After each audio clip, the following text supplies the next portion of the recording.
nó bé tua nó xong của chồng còn nó yêu bỏ cái sò thế chuyện còn nó yêu hay chỉ cá hả nó yêu bao nhiêu lấy á giờ nó yêu carry giờ con nhẹ nó tới khi luôn sọ tiền đó thì nó vẫn là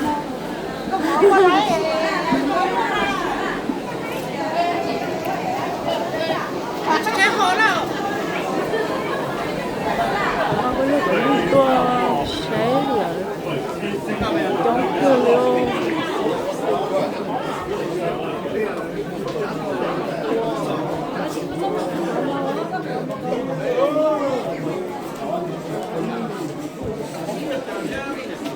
Pony rose.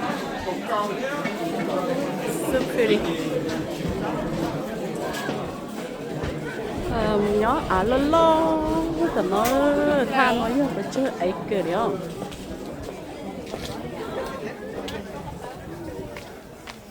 Nhang quá, nhang cầu phá. Tôi nhớ tới chuyện nó khó xíu, chắc khi phải chơi lịch cà phê lấy.